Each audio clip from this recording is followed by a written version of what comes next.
Hi everyone, Sarah here. Welcome back to this week's Friday video tutorial here at Mrs. Lincoln's Inkin.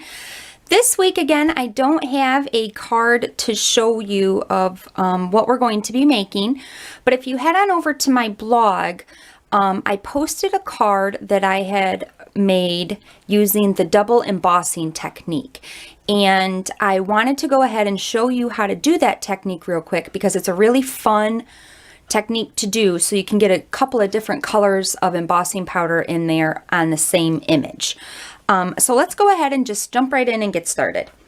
So we're making a Christmas card today, and the base of my Christmas card is average size, 4 1/4 by 5 1/2, and I'm using a piece of DSP that's from the Trim the Tree Designer Series paper pack, and this is cut as the same size at the base of my card, so 4 1/4 by 5 1/2.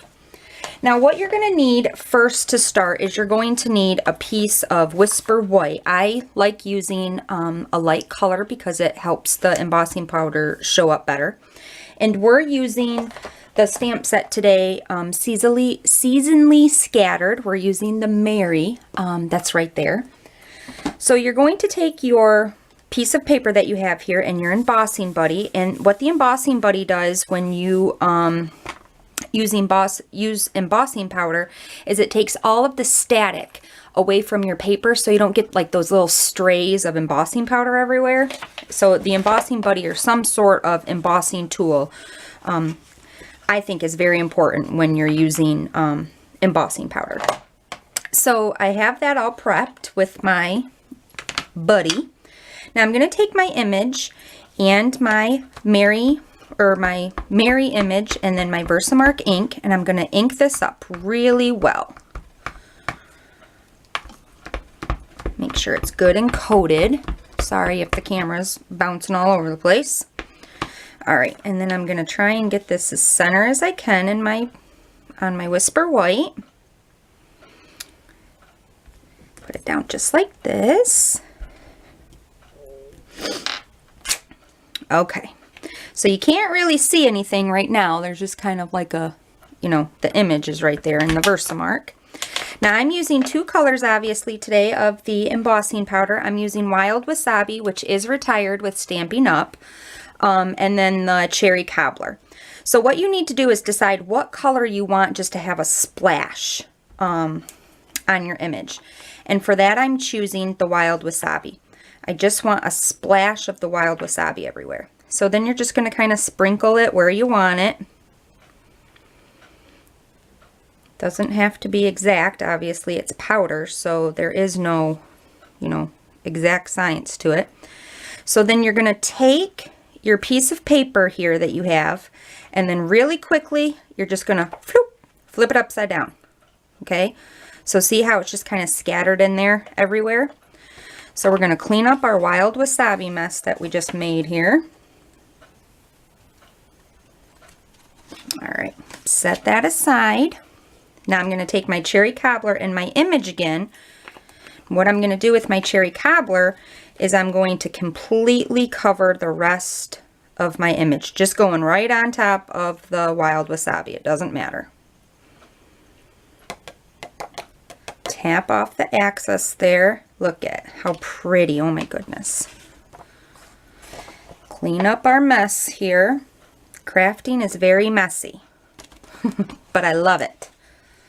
It's like that saying that you have in the kitchen, if you don't have a mess, then, you didn't cook hard enough or something, whatever that is. Well, if you don't have a mess in the craft room, you're not crafting hard enough.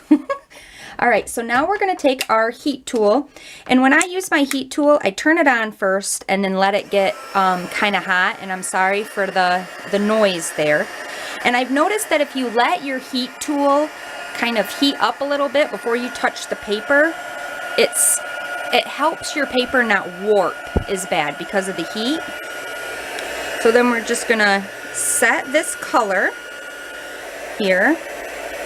And with the Stampin' Up embossing powders, how you can tell it's done is it becomes shiny. So it starts off as a powder and then it gets shiny, and that's how you're able to tell that it's done, that it's set.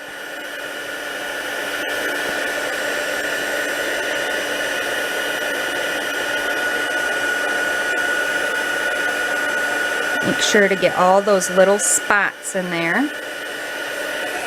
And then you can just kind of check it and see if you've missed anything.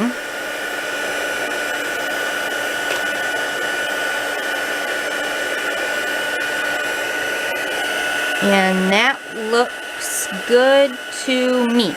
Now another trick that I've learned when using your heat tool is if you heat the back of your piece of paper too, it helps it to sit flat again. So just a little tip and trick there for you. There. And then look at how pretty that is. You just have a splash of the wild wasabi. Then you have the cherry cobbler all over the place. It's so pretty. But now, you know, I can't just leave it just like that. So I'm going to take my Gold Encore ink here and a sponge. And I'm going to lightly dab in here. Now when you emboss, it becomes ink resistant.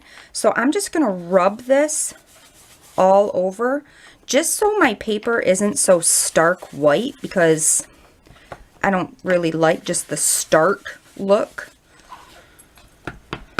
So just rubbing it all over here, and it's not going to mess with that cherry cobbler or the wild wasabi because it's embossed, so it's ink resistant. Just going to kind of come in here and then give it the look that we want. Now, we're going to take a tissue and we're just going to lightly rub over that cherry cobbler and wild wasabi. And it's going to get that excess gold off of there. So pretty. Oh my goodness, I love it. And plus it gives it a little bit of shimmer there. So to finish out my card, got to get my card base here again. I'm going to take the Whisper White piece that I did, and I have a piece of wild wasabi here. And I'm just going to mount this on the wild wasabi. Just like that. And I just got a very fine little frame, only 1/8 of an inch all the way around. So it's very, very subtle. And then I took my gold glitter paper and punched out 2 of those with my itty bitty banner punch, or my little banner punch. And now I'm just going to put this on dimensionals.